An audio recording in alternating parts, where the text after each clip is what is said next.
네, 매주 금요일마다 만나 뵙는 분이죠. 백영택 중앙방역대책본부 상황총괄단장 연결해서 코로나 방역 상황 점검해 보겠습니다. 나와 계시죠? 네, 안녕하세요. 네, 질병관리청의 백영택입니다. 네, 안녕하세요.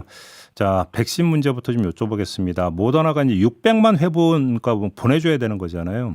근데 네, 그렇습니다. 102만 회분이 어제 이제 도착을 했다고 하는데, 그럼 나머지 물량은 언제 들어오게 되는 겁니까? 당초에 그 600만 회분 들어오기로 했던 거를 금주 말까지 보내주기로 했고요. 예. 근데 이제 그게 어제 처음 이제 102만 회분이 들어왔고, 나머지 물량에 대해서는 지금 협의를 하고 있어서 네. 금주 말 아니면 조금 시간이 뭐 하루 이틀 더 걸리더라도 예. 그때까지 지속적으로 공급될 수 있도록 저희가 협의를 하고 있고요. 예. 수량이나 이런 것들을 확정되는 대로 말씀드리겠습니다. 근데 뭐 그리고 하나, 네, 추가로 말씀드리면, 그다음에 이제 이 모더나에서 저희가 가져온 것 말고 왜 루마니아에서 우리가 네, 그 네, 파이자 백신을 또 한 105만 회분을 파이자 백신을 사고 그다음에 모더나에서 만든 백신을 루마니아가 한국에 한 45만 회분 정도를 백신을 주고 우리가 의료 물품으로 이 갚는 형태의 것들을 계약을 해서 예. 어제 그 52만 6,500회분 정도가 루마니아에서 한국으로 파이자 백신이 이제 들어온 게 있습니다. 이런 네. 것처럼 정부에서는 다양한 노력들을 통해서 계속적으로 국민 여러분들께 예방접종을 위해서 필요한 백신들을 확보하는 노력들을 하고 있다는 말씀드립니다. 근데 그 원래는 금주 말까지 600만 회분을 공급하기로 했던 거였죠. 그렇습니다. 근데 금주 말이라고 하면 오늘이 금요일이거든요. 근데 네. 가능하겠습니까? 600만 회분이 다 들어오는 게? 그래서 저희가 지금 생각하기로는 아마 이 600만 회분을 조금 넘길 수도 있고 어쨌든 그래서 지속적으로 지금 공급 얘기들은 계속 하고 있고요. 금주 말 또는 조금 날짜가 늦어지더라도 얘기했던 물량들은 들어오도록 지금 계속 협의가 되고 있어서 네. 저희가 미리 말씀드리는 것보다는 물량이 확정되면 계속적으로 말씀드리겠다라고 말씀드리겠습니다. 모더나 왜 이렇게 속삭여요? 이거 갑질 아닙니까?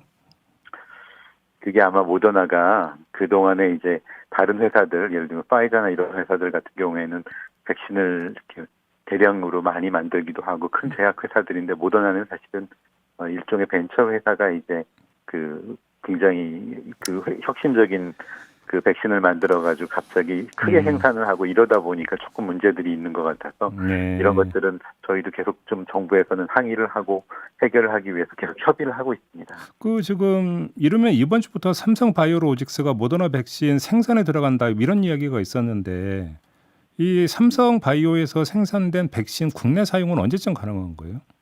네, 사실 이것도 저희가 이제 계속 모더나하고 삼성바이오로직스랑 협의를 하고 있는데요. 예. 일단 삼성바이오로직스가 그 백신을 만들더라도 그게 그 삼성바이오로직스가 만든 백신들에 대해서 국내에 허가 당국에서 또 여러 가지 안전성이나 유효성에 대해서 검증을 해야 되는 작업들이 있거든요. 예. 그래서 그런 것들이 다 끝나고 나면 이제 시제품들을 이제 사용할 수 있을 거라서 그런 부분들을 최대한 빨리 하도록 그렇게 지금 절차를 진행하고 있다는 말씀드리고요. 예. 그다음에 저희가 그 모더나나 이런 식으로 외국 그 백신들을 구입해 오는 데 있어서 계속 공급에 어려움이 있는데 그 공급을 해결할 수 있는 방법 중에 하나가 사실 국내에서 그걸 만들면 되거든요. 그러니까요. 근데 국내에서 완전히 새로운 제품을 만드는 것도 방법이고 그걸 위해서 정부에서 왜 R&D 예산도 지원하고 내년 같은 경우에는 국산에서 국산 백신 제조하면 그걸 선구매하겠다라고 정부의 예산도 담아 있는데 그 이외에 이렇게 삼성바이오로직스나 아니면 SK 그 바이오사이언스처럼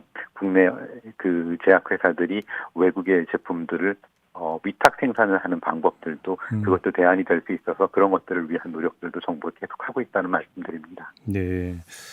근데 지금 또 문제가 콜롬비아에서 발견된 뮤 변이 바이러스.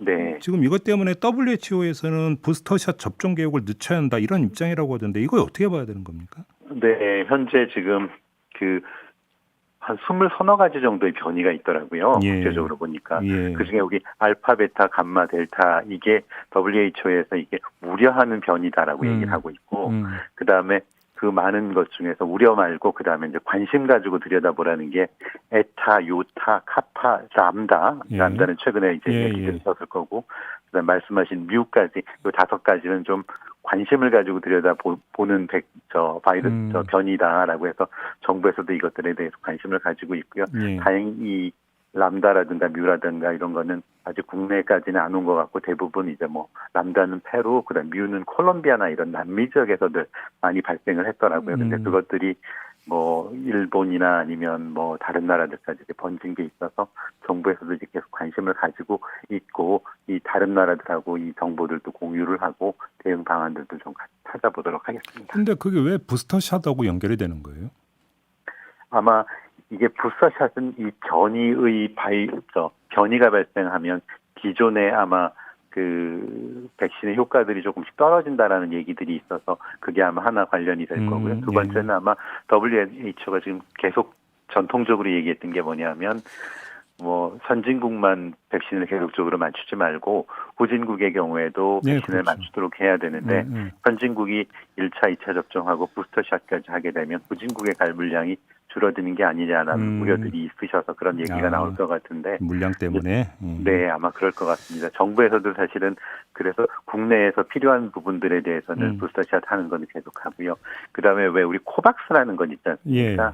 예, 그런 걸 통해서 한국을 비롯해서 미국이나 이런 나라들이 선진국들이 자금을 좀 지원해서 후진국들에다가 백신을 코박스를 통해서 제공하는 것들도 하고 있고 아까 삼성바이오로직스나 SK바이오사이언스 같은 그런 데들이 우리가 만들어가지고 그 조금 경제적으로 어려운 국가들이 좀 적절한 가격으로 백신을 공급받을 수 있도록 하는 노력들도 정부에서 하고 있습니다.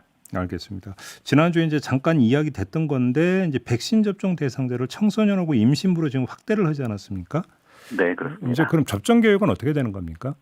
예, 이분들은 저희가 1차 접종, 2차 접종이 이제 지금 진행이 되고 있지 않습니까? 예. 49세까지.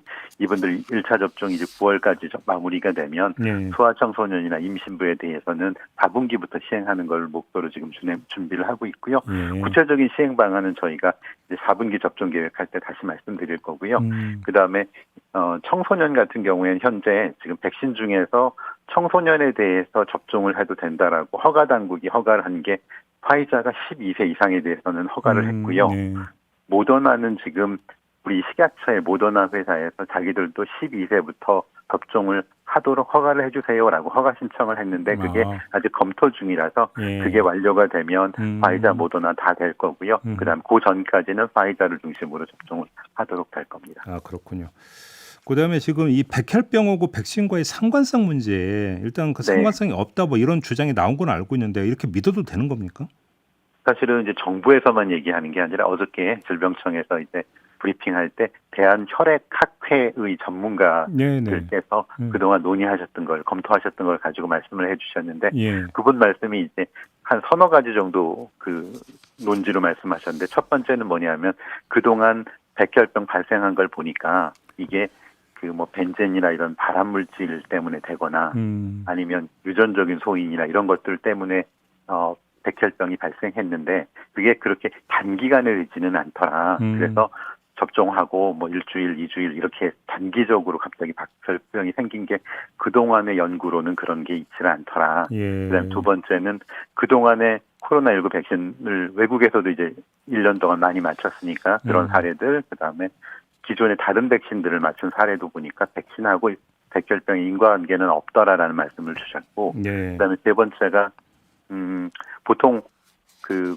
일반적으로 백혈병이 하루에 1년에 얼마 정도나 생기느냐 하고 그다음 접종을 하고 난 다음에 갑자기 백혈병 발생률이 확 뛰었느냐를 보면 그동안에 1년에 한 3,500명 정도 백혈병이 그 새롭게 진단을 받는다고 우리 국가암 통계에 따르면 돼 있다고 합니다.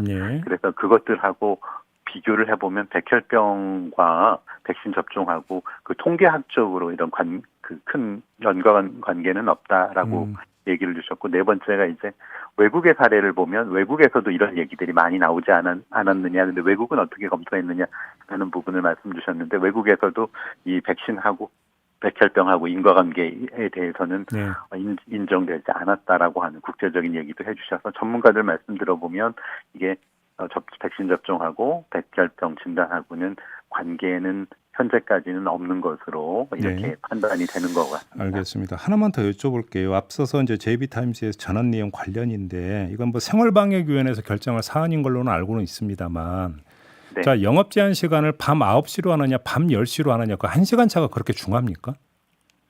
사실은 저희가 식사를 보통 7시부터 하지 않습니까? 네. 근데 이게 말씀을 좀 길게 하다 보면 이게 9시가 훌쩍 넘어가는데 9시가 되면 이제 가게 문 닫습니다라고 하시는 부분들에 대해서 그 자영업자들께서 좀 부담을 느끼시는 것 같더라고요. 예. 그래서 그런 부분들 이제 말씀하신 것처럼 생활방역위원회나 이런 걸 통해서 얘기들을 하고 있어서 당초에는 저희가 왜 10시까지 하던 거를 지난번에 조금 강화하면서 9시까지로 시간을 줄였지 않습니까? 네. 그거를 이제 원상회복을 해달라고 하는 얘기들도 있고 예. 방역을 위해서는 그걸 유지해야 된다는 얘기들도 있고 그래서 오늘 아마 중대본 회의 하면 그게 좀 논의가 돼서 알겠습니다. 오늘은 어느 정도 발표가 되지 않을까 싶습니다. 또 하나 그러니까 예를 들어서 이제 4인 그러니까 저녁에 4인까지 모임이 가능한 게 이제 그 2차 접종 완료자 포함이잖아요.